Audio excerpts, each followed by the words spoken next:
Olá, sou Jean Lustosa e hoje nós vamos falar sobre vinhos do Velho Mundo e vinhos do Novo Mundo.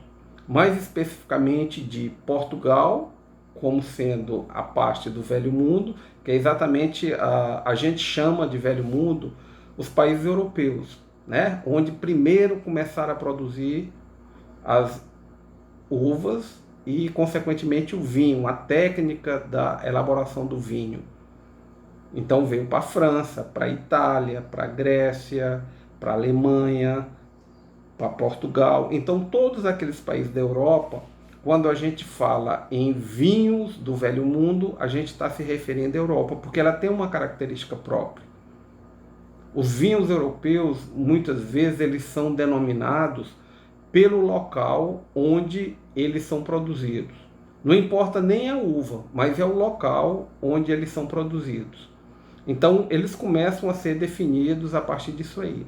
E no caso específico que nós vamos estar falando sobre Portugal, Portugal é um país extremamente pequeno, mas praticamente nele todo, em todo o território português, a gente vê produção de vinhos. Então, são muitas vinhas. Lá tem pelo menos 250 uvas autóctones, as uvas que são nativas da própria região. Então, essas uvas fazem com que o vinho português eles tenham uma característica própria. E o mais interessante disso é que a gente tem 3 vinhos emblemáticos em Portugal. Então são vinhos bastante tradicionais, que é o vinho do Porto, o vinho verde e o famoso vinho da Madeira também. Embora a Ilha da Madeira ela não fique próxima a Portugal, ela está mais próximo ao Marrocos, né? Ao continente africano, mas tem uma característica muito própria, é o que nós vamos conversar também, tá? Então a gente vai começar falando sobre o vinho do Porto. Então, o mais interessante é que o vinho do Porto ele é produzido no Douro, ele é produzido na parte do nordeste de Portugal, lá em cima. O vinho do Porto ele é um vinho fortificado. Então, dentro do processo de fermentação dele, chega uma hora em que é interrompido. Então, cria-se um açúcar residual que permanece no vinho e é acrescido a aguardente vínica ou o álcool vínico neutro.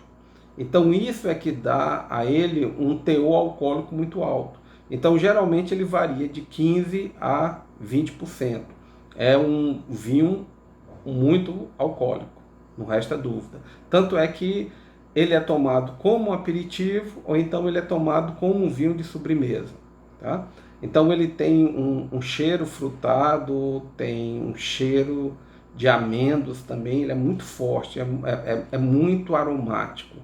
E em boca é impressionante o sabor que ele tem e a permanência com que ele fica no retrogosto, né? Depois que você toma, ele permanece na boca por muito e muito tempo. É muito delicioso esse vinho, tá? Então é interessante ele ser tomado não durante uma refeição. Embora caso você queira durante uma refeição acompanhar a sua refeição com vinho do Porto, você pode. Afinal de contas, você pode tudo, né? Mas não é aconselhável. Ou você toma como um aperitivo antes de começar a refeição, ou então só na hora da sobremesa. Então é um vinho que ele harmoniza muito bem com mousse de morango, com iogurte, ele harmoniza muito bem com bolo, com frutas cristalizadas e brownies e sobretudo com chocolate amargo. É simplesmente fantástico. Então o vinho do Porto é um dos vinhos mais emblemáticos de Portugal. E o outro vinho também muito famoso que a gente tem lá em Portugal, na região do vinho verde, daí porque o vinho verde ele não é verde e é uma coisa que todo mundo estranha, porque imagina que pelo nome ele teria algum tom esverdeado, quando na realidade ele é mais para um branco amarelado, né? Um transparente, um amarelo bastante transparente. E ele vem desse nome porque ele é da região do vinho verde. Então, tanto é que lá tem vinho verde branco, vinho verde rosé e vinho verde tinto. Olha só, né? É bem interessante isso aí.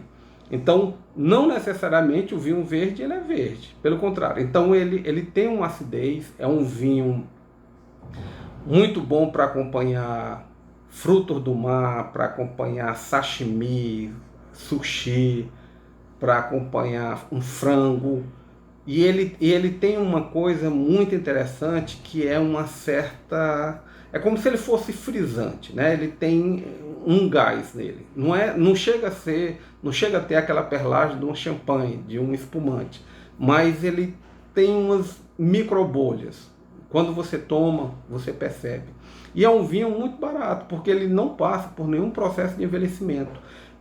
Ele foi produzido, é engarrafado e já vai para venda. Então por isso é que ele é tão barato e tão popular, e no mundo todo ele tem uma excelente aceitação.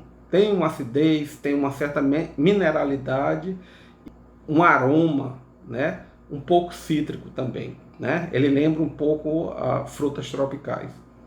Então isso aí é o vinho verde. E por fim a gente tem o vinho da Madeira, que é produzido lá na Ilha da Madeira, e ele também é um vinho fortificado, com teor alcoólico bem alto, também de 15 a 20%. Então, ou você toma ele como um aperitivo, ou então ao final de uma refeição. Geralmente é como um aperitivo, né? O vinho da Madeira ele é muito famoso. E ele tem uma curiosidade, é que ele é feito e envelhecido dentro dos barris que são feitos da própria madeira da Ilha da Madeira. E isso confere aos vinhos um certo gosto de mar, tá? Mas assim, Portugal, ele não tem só vinho do Porto, vinho da Madeira e vinho verde, não. Ele tem uma infinidade de outros vinhos. Então veja só, tanto é que quando a gente toma um vinho português, não necessariamente você sabe qual é a uva que você está tomando. Porque ele vai te dizer, não, isso aqui é um Alentejo, isso aqui é um vinho do Douro, isso aqui é um vinho do Dão, isso aqui é um vinho do Minho. Tá? E o simples fato de você saber que é da região, aqui dali você já sabe da qualidade que aquele vinho vai ter. Diferentemente dos vinhos do primeiro mundo, que eles já trabalham mais dentro da linha do varietal. E é isso que a gente vai ver depois, quando a gente estiver conversando sobre os vinhos do Novo Mundo, mais especificamente o da Austrália.